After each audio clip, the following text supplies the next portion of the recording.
Teto amin'ny EPP nampita-tafika vaovao no nanaovana ny latsabato zany. Ny fahitako azy aloha dia milamina tsara tao nanaovana ny birao latsabato. Ny tsikaritro teo dia hoe vitsivitsy ny tapavitriana zany ho an'ireo mpifidy.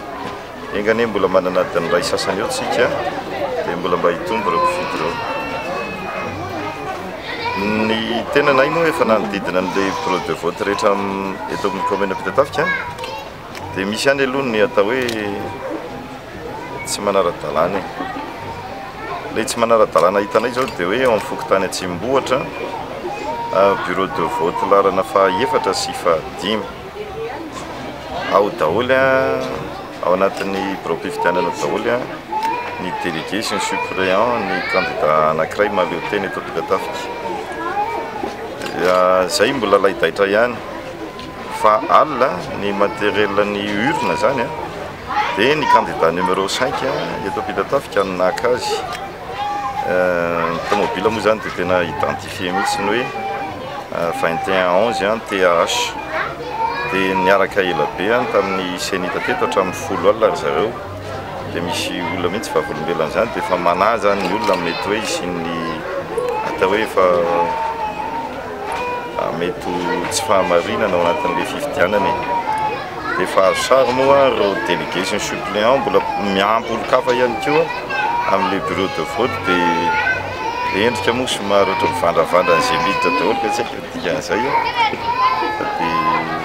irariana soa aloha mba ilamina fifidianana. Tena mametraka mihitsy zay ka ary efa manana sary zay dia mametraka izay satria mba mahatsapy izay fa tsy rarin'ilay atao hoe miainga milainga zany sy ny halatra ilay communal raha eto amin'ny commune Ampitatafika izay 10 km an'Antananarivo renivohitra. Betsaka aloha ny tsy tafiditra ao anatin'ny lisy mpifidianana ary izay no mahatonga an'ilay hoe sahampavitriana mena be satria raha fianakaviana fotsiny zao efa misy any amin'ny 90 any tsy misy tafiditra mihitsiny. Efa ataoko hoe nandany 20 minitra ny hodikodina eto tamin'ilay lisy mpifidianana dia lasa nody sady kivy no mialatsiny zany amin'ny tenanay hoe tena tsy ao mihitsy zahay.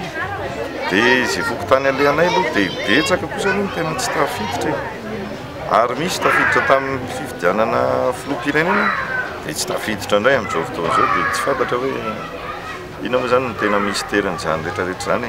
Etsakila moa ilay bulletin raha antsika mahalala amin'ilay izy tsisy numéro io tsy fisiana numéro io zany io tsy tonga ho azy io fa efa vita kajy hatrany am-piangany.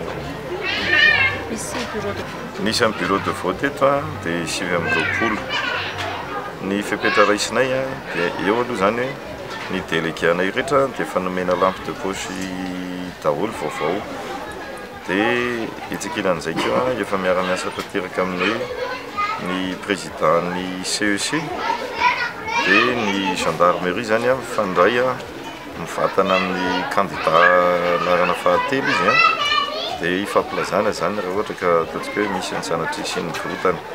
Ny aya amin'ilay korotana aloha dia eto amin'ilay bureau mpifidianana Ampitatafika vaovao no isian'ny aya satria efa mandeha ilay resaka hatramin'ny omaly alina ny hoe anakorontanana amin'ny alalana olona mahay milalao pilitra dia hikafiana dia efa misy lazaina fa efa misy candidat anankiray manomana higafy rehefa avy eo efa nakatoky izay tamin'ny gendarmerie fa na candidat izy na ben'ny tanàna izy na mpanolotsaina rehefa mivoana ny lalàna dia samborina daholo.